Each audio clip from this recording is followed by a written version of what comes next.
Assalamualaikum warahmatullahi wabarakatuh. Shalom, Om Swastiastu, Namo Buddhaya, salam kebajikan.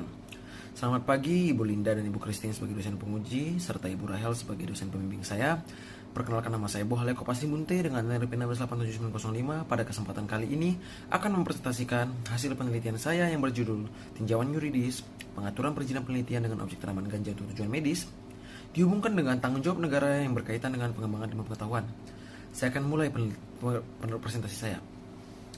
Perkembangan zaman menciptakan perkembangan di berbagai bidang dalam kehidupan masyarakat. Salah satunya perkembangan di bidang ilmu kesehatan. Khususnya, telah berkembangnya penggunaan tanaman ganja sebagai bahan obat untuk penyembuhan berbagai penyakit. Meskipun tidak dilarang untuk diteliti, nyatanya penelitian terhadap tanaman ganja masih tidak dapat dilaksanakan di Indonesia. Hal ini didasari oleh pengajuan penelitian yang dilakukan oleh Yayasan Sativa Nusantara pada tahun 2014 yang tidak kunjung terwujud hingga saat ini. Seperti yang kita ketahui bersama, tanaman ganja adalah tanaman yang termasuk pada golongan narkotika berdasarkan Undang-Undang Nomor 35 Tahun 2009 tentang narkotika. Meski demikian, pemanfaatan terhadap tanaman ganja tidak dilarang sepenuhnya berdasarkan undang-undang tersebut. Namun pemanfaatan yang dilakukan hanya ditujukan untuk pengembangan ilmu pengetahuan dan teknologi. Tidak terlaksananya penelitian tersebut memicu terjadinya penyalahgunaan tanaman ganja dengan motif pengobatan di Sanggau, Kalimantan Barat oleh Fidelis Ari pada tahun 2017. Kemudian, dari latar belakang tersebut, identifikasi masalah saya adalah bagaimana peraturan perundang-undangan Indonesia mengatur perizinan penelitian dengan objek tanaman ganja tujuan medis. Itu yang pertama. Kemudian, bagaimana kebijakan yang ditetapkan oleh negara mengatur perizinan penelitian dengan objek tanaman ganja untuk tujuan medis sehingga dapat memenuhi tanggung jawab negara dalam mengembangkan ilmu pengetahuan. Untuk menjawab itu, peraturan perundang-undangan yang berkaitan dengan penelitian, yang pertama adalah Undang-Undang Nomor 11 tahun 2019 tentang Sistem Nasional Ilmu Pengetahuan dan Teknologi. Secara umum, undang-undang tersebut mengatur tentang kegiatan-kegiatan yang menunjang kemajuan pengembangan ilmu pengetahuan seperti pendidikan, penelitian, pengembangan, pengkajian, dan penerapan. Kemudian ada Peraturan Presiden Nomor 38 tahun 2018 tentang Rencana Induk Riset Nasional yang menjadi dasar hukum dibentuknya Rencana Induk Riset Nasional tahun 2017 sampai tahun 2045 yang merupakan fokus riset utama Indonesia di berbagai sektor dalam kurun waktu 2017 sampai tahun 2045. Kemudian terakhir adalah Peraturan Menteri Riset dan Teknologi serta Pendidikan Tinggi tahun nomor 20 tahun 2018 tentang penelitian. Secara spesifik mengatur tentang bagaimana mekanisme kegiatan penelitian dapat dilaksanakan di Indonesia. Peraturan Menteri Riset Teknologi dan Pendidikan Tinggi tersebut secara khusus mengatur bahwa penyelenggara penelitian atau lembaga-lembaga penelitian wajib membuat pedoman pelaksanaan penelitian yang tidak-tidaknya memuat tata cara pengusulan jadwal kriteria penilaian proposal pemantauan dan evaluasi serta pelaporan. Kemudian berdasarkan pasal tersebut, Badan Penelitian dan Pengembangan Ilmu Kesehatan mengeluarkan pedoman pembina penelitian dan peneliti yang menjadi dasar untuk bagaimana penelitian di lingkup ilmu kesehatan dapat dilakukan. Pedoman tersebut telah mengatur bagaimana prosedur penelitian dapat dilakukan secara umum di Badan Penelitian Pengembangan dan Kesehatan. Yang pertama adalah proposal diusulkan oleh peneliti. Kemudian dilakukan rekapitulasi oleh kepala sub bidang dan kepala bidang. Kemudian proposal dibahas. Jika tidak, maka proposal dikembalikan pengusul, kemudian dimasukkan ke bank proposal. Jika ya, perbaikan akan diajukan kepada panitia pembina ilmiah. Kemudian direview kembali oleh reviewer panitia pembina ilmiah. Kemudian dipresentasikan. Jika hasil presentasi menyatakan tidak, akan dilakukan pembinaan dan kemudian diusulkan tahun. Kemudian jika ya, perbaikan akan diberikan dalam waktu 1 minggu oleh reviewer dan pembina. Kemudian hasil perbaikan itu dikirim secara lengkap kepada panitia pembina ilmiah. Kemudian protokol dibiayai dan ditandatangan integritas. Kemudian fungsi dan tujuan negara. Fungsi dari negara menjadi masih banyak terjadi perdebatan bagi pandangan para ahli. Cuman ada fungsi dan tujuan negara yang universal. Yang pertama adalah fungsi reguler. Fungsi regular atau dengan kata lain fungsi pengaturan memiliki makna bahwa setiap negara harus melaksanakan fungsi utamanya, yaitu pengaturan yang merupakan motor penggerak jalannya roda pemerintahan, meliputi politik, diplomatik, yuridis, dan administratif. Yang kemudian adalah fungsi pembangunan. Pembangunan pada hakikatnya merupakan perubahan yang terencana dilakukan secara terus-menerus untuk menuju pada suatu perbaikan yang telah ditetapkan sebelumnya. Ini juga merupakan fungsi yang universal bagi negara. Dari pemaparan tersebut terlihat jelas bahwa fungsi negara yang paling menonjol adalah fungsinya sebagai regulator atau pembuat kebijakan publik dan penyusun undang-undang. Namun di mana meski fungsinya sebagai regulator negara tetap tunduk pada kebijakan publik dan undang-undang yang dibentuknya. Fungsi negara yang universal tersebut dipelopori oleh Profesor Usman. Kemudian ada tujuan negara. Para ahli ilmu negara sejatinya juga memiliki pandangannya masing-masing terkait tujuan negara. Namun yang menarik perhatian penulis karena relevansinya dengan dengan tulisan penulis adalah teori negara kesejahteraan yang menjadi tujuan negara yang dipelopori oleh Mr. Cronenberg. Singkatnya, yang dimaksud dengan teori negara kesejahteraan adalah negara harus secara aktif mengupayakan kesejahteraan, bertindak adil yang dapat dirasakan oleh seluruh masyarakat tanpa memilih-milih masyarakatnya atau golongan tertentu.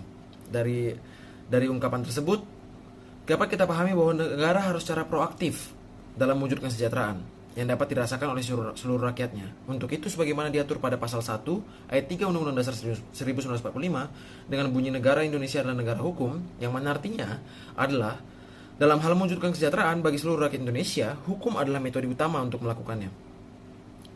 Kemudian kita akan membahas tentang tanggung jawab negara. Tanggung jawab negara adalah sikap negara dalam melaksanakan segala sesuatu yang telah dibebankan kepadanya berdasarkan aturan-peraturan perundang-undangan. Tanggung jawab negara yang dalam pengembangan ilmu pengetahuan dapat kita temui di pembukaan Undang-Undang Dasar 1945 alinea keempat yang berbunyi melindungi segenap bangsa, memajukan kesejahteraan umum, mencerdaskan kehidupan bangsa, dan ikut melaksanakan tertiban dunia. Serta pasal 31 ayat 5 yang mana bunyinya adalah pemerintah memajukan ilmu pengetahuan dan teknologi dengan menjunjung tinggi nilai-nilai agama dan persatuan bangsa untuk kemajuan peradaban serta kesejahteraan umat manusia. Kemudian secara spesifik tanggung jawab negara dalam pengembangan ilmu pengetahuan dapat kita lihat pada Undang-Undang nomor 11 tahun 2019 tentang Sistem Nasional Ilmu Pengetahuan dan Teknologi. Yang mana seperti contohnya adalah seperti kayak negara membentuk rencana induk riset nasional, seperti kemudian sebagai koordinator dalam pengembangan ilmu pengetahuan dan teknologi, penjamin kemandirian dan kebebasan ilmiah dalam pelaksanaan kegiatan penelitian, dan sebagainya. Kemudian kita akan memasuki analisis saya terhadap judul saya. Kemudian kita akan memasuki ke bagian analisis. Analisis pengaturan perizinan penelitian dengan objek tanaman ganja untuk tujuan medis. Negara-negara lain telah meneliti dan menemukan manfaat dari tanaman ganja, khususnya di bidang kesehatan, di mana tanaman ganja dipercaya dapat menjadi sangat membantu kesejahteraan umat manusia. Kemudian, tidak adanya peraturan perundang-undangan dalam sistem hukum Indonesia yang melarang terkait pelaksanaan penelitian dengan objek tanaman ganja. Nyatanya dalam praktek penelitian tersebut ternyata tidak dapat dilaksanakan. Alasan yang penulis temukan adalah berdasarkan hasil wawancara ditemukan bahwa penelitian dengan objek tanaman ganja memerlukan izin dari Badan Narkotika Nasional. Untuk itu, peneliti meneliti kembali dengan melakukan wawancara dengan AKBP Halomuan Tampo Bolon selaku Ketua BNN Badan Narkotika Nasional. Penulis dari hasil wawancara tersebut ditemukan bahwa keterangannya adalah bahwa penelitian dengan objek tanaman ganja memang perlu memerlukan izin dari Badan Narkotika Nasional. Namun itu tidak tertulis dimanapun. Penulis juga sama sekali tidak menemukan peraturan perundang-undangan yang mengatur hal terkait. Satu-satunya peraturan yang berkaitan dengan penelitian yang bersangkutan dengan Badan Narkotika Nasional adalah penelitian yang dilakukan oleh Badan Narkotika Nasional, yaitu Peraturan Badan Narkotika Nomor 6 Tahun 2009 tentang penyelenggaraan penelitian, yang mana hanya penelitian yang berurusan dengan P4GN atau pemberantasan penyalahgunaan peredaran gelap narkotika. Kemudian dari keterangan tersebut, penulis berpendapat bahwa aturan tentang perlunya izin kepala BNN terkait penelitian ini adalah tidak ada. Perlunya izin Badan Narkotika Nasional tidak ditemukan dalam peraturan perundang-undangan di Indonesia. Kemudian Analisis kebijakan negara dalam mengatur perizinan penelitian dengan objek tanaman ganja untuk tujuan medis dalam upaya pemenuhan tanggung jawab negara yang berkaitan dengan pengembangan ilmu pengetahuan. Kebijakan publik adalah serangkaian tindakan dilakukan atau tidak dilakukan oleh pemerintah yang berorientasi pada tujuan tertentu guna memecahkan masalah publik atau demi kepentingan publik. Kebijakan-kebijakan yang berhubungan dengan penelitian dengan objek tanaman ganja untuk tujuan medis adalah Undang-Undang Sistem Nasional Ilmu Pengetahuan dan Teknologi, Undang-Undang Narkotika, Rencana Indeks Riset Nasional tahun 2017 tahun 2045, Pedoman Nasional Etika Penelitian dan Kesehatan. Kebijakan-kebijakan tersebut penulis menemukan bahwa